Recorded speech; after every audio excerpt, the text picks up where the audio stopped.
बिस्मिल्लाहिर्रहमानिर्रहीम। Program logic with Salman Abid. हमारे तज्जियों और तबसरों को जानने के लिए चैनल को ज़रूर सब्सक्राइब कीजिएगा और अपना फीडबैक भी दीजिएगा। आज हम गुफ्तगू करेंगे वज़ीर आज़म इमरान खान की उस हिकमत अमली पर जो उन्होंने पिछले दिनों टेलीफोनिक आवाम से जो गुफ्तगू की है, उस तनाजुर में उभर कर सामने आई है। और वज़ीर आज़म ने ख़ुद एतराफ़ किया है कि अब उनका चैलेंज पीडीएम नहीं है, यानी अपोजिशन जमातें नहीं हैं। उनका सबसे बड़ा चैलेंज आवाम को माशी तौर पर, सियासी तौर पर, कानूनी तौर पर रिलीफ देना है। और प्राइम मिनिस्टर ने कल अपनी कैबिनेट इजलास में भी अपने वुज़रा को कहा है कि अब वो पीडीएम पर बहुत ज़्यादा गुफ्तगू मत करें और जवाबी रद्द अमल की सियासत का शिकार मत हों। अपनी परफॉर्मेंस को बेहतर बनाने की कोशिश करें और उन इक़दामात पे तवज्जो दें जो लोगों को माशी तौर पे रिलीफ दे सकें। क्योंकि जो लोग भी इस वक्त इमरान खान के हामी हैं, वो भी इस बात का एतराफ़ करते हैं कि हुकूमती गवर्नेंस और माशी पॉलिसियाँ दुरुस्त सिमत में नहीं जा रही, जिसकी वजह से आम आदमी को रिलीफ नहीं मिल रहा। और अगले 2 साल हुकूमत के लिए एक बड़े अहम पॉइंट्स रखते हैं, क्योंकि इसके बाद इलेक्शन ईयर में जाना है और इलेक्शन में जाने के लिए आपके पास कोई ऐसी चीज़ें होनी चाहिए जो लोगों को आप दिखा सकें। अब यही बात प्राइम मिनिस्टर ने की है कि वुज़रा जो हैं वो इल्ज़ाम तराशियों की सियासत से निकलकर अपनी परफॉर्मेंस को बुनियाद बनाएं और जो हुकूमत ने अचीव किया है उनके बकौल, उसको ज़्यादा से ज़्यादा पब्लिक में पॉजिटिवली हाईलाइट करने की कोशिश करें। देखिए, बात यह है कि पिछला 1 बरस तो हम कोविड के सीरियस क्राइसिस का शिकार रहे हैं। और इस कोविड का क्राइसिस का शिकार सिर्फ हम नहीं रहे, बल्कि दुनिया की तमाम रियासतें, तमाम हुकूमतें रही हैं। और माशी तौर पर इस कोविड की वजह से पूरी दुनिया में जो माशी बुहरान आया, उसकी शक्लें भी हम देख रहे हैं। खुद पाकिस्तान उसका शिकार रहा। फिर उसके बाद जब हम कोविड से निकलने की कोशिश कर रहे थे तो अचानक एक तीसरी लहर ने हमें आकर लपेट लिया। अब इसके बाद आपके पास गलती की गुंजाइश नहीं है अगर आपने अपनी परफॉर्मेंस को दुरुस्त नहीं किया।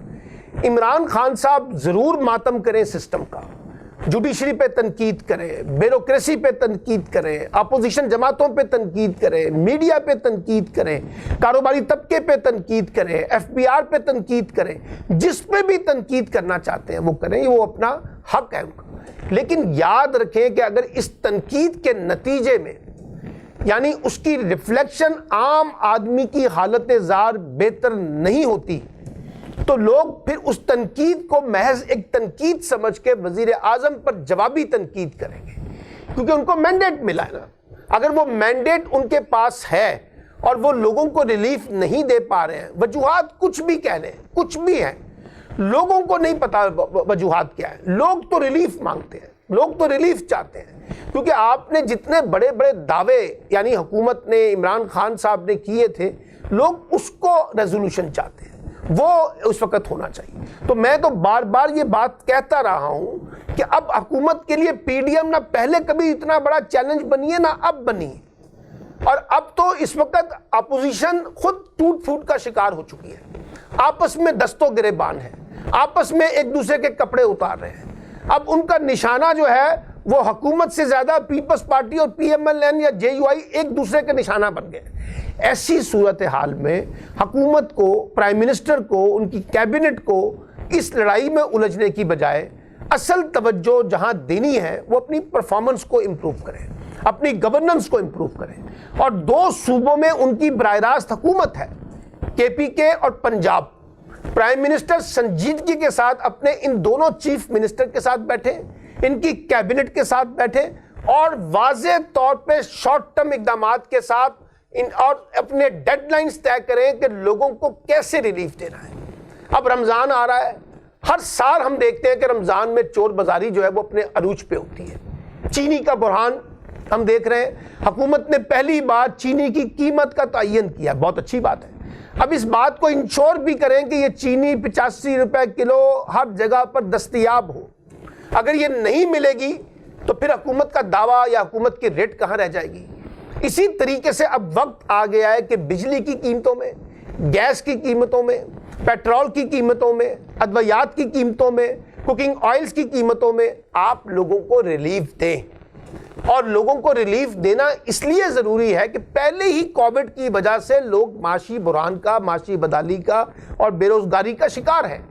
ऐसे में उनका सबसे बड़ा सहारा हुकूमत ही होती है, रियासती इदारे ही होते हैं। तो हमें इस पर ज़्यादा तवज्जो देनी होगी। तो प्राइम मिनिस्टर को इस बात समझनी चाहिए कि लोग अब जज्बाती नारों से, आपकी बड़ी बड़ी शानदार तकरीरों से, आपकी अपोजिशन के खिलाफ एक जंग से, आपके एहतसाब के नैरेटिव से, ये सब बातें अपनी अपनी जगह अहमियत रख सकती होंगी, लेकिन बुनियादी नुक्ता इस वक्त आम आदमी को अगले 6 माह में हुकूमत के सामने जो बड़ा चैलेंज है वो अपनी हुकूमत का एतमाद बढ़ाना है।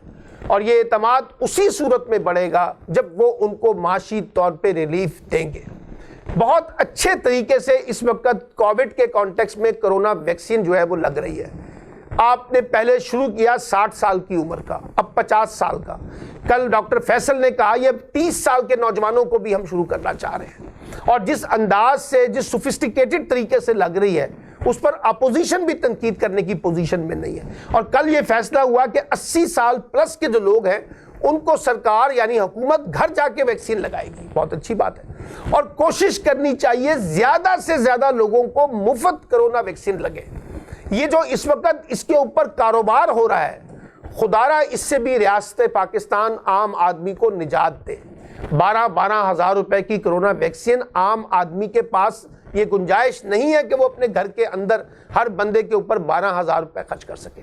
तो ये बहुत अच्छी डेवलपमेंट है, मैं अप्रिशिएट कर रहा हूँ, लेकिन इसका दायरा कार फैला दें, ज़्यादा से ज़्यादा लोगों को